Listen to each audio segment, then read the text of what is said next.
fråga här kring, för att du verkar vara inte besatt på det. Du är engaged i Frölunda, du går på varje match, du följer med på vissa bortamatcher. Och hur är då den här svenska hockeykulturen jämfört med den amerikanska? Vad är det som skiljer sig? Yeah, it is. It has to be one of the more like serious hockey vibes, hockey cultures that there is. Sweden, Sverige.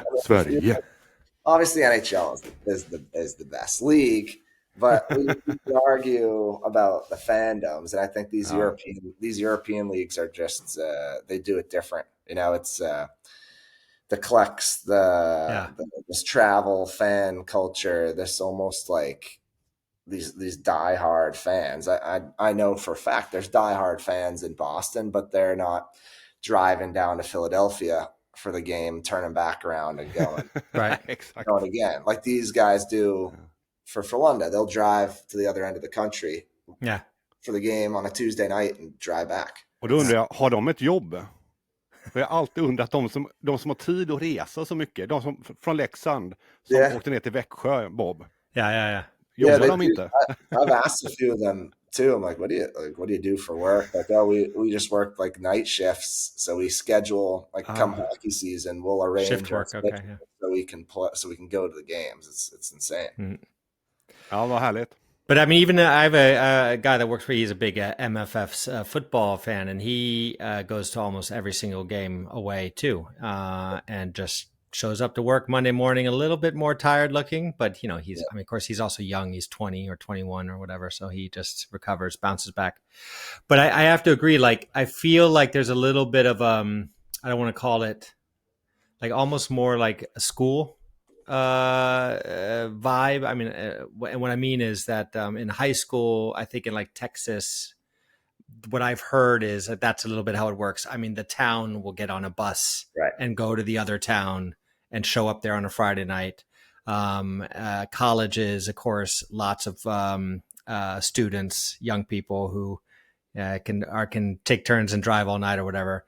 Will drive from Texas to Alabama to be there at a football game.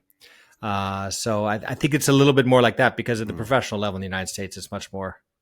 Yeah, more buttoned up for sure. More buttoned up. Pros, I mean, look at it too, like the price of a ticket for a pro game. Yeah. You go to Boston, you go to vad kostar det? These big market cities. I mean, you're looking at maybe like $100 for like a nosebleed ticket. Yeah. Aj, 1000 spänn.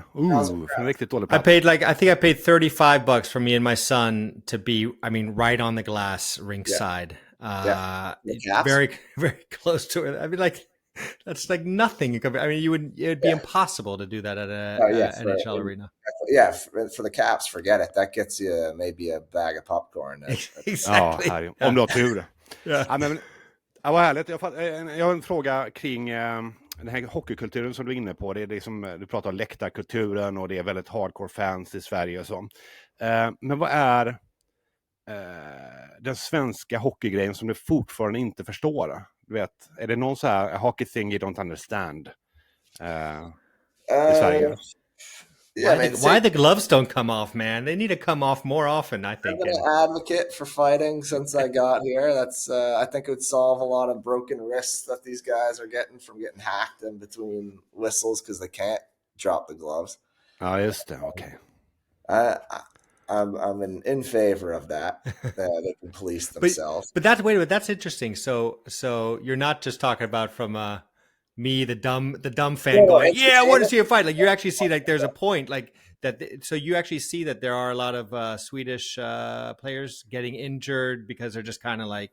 I don't know if it like necessarily surfaces to full injuries, but you're getting guys that are like the stick work after the whistles on some of these dudes is crazy because that's really all they can do, and then they'll do everything but drop the gloves too sometimes. So you want an enforcer.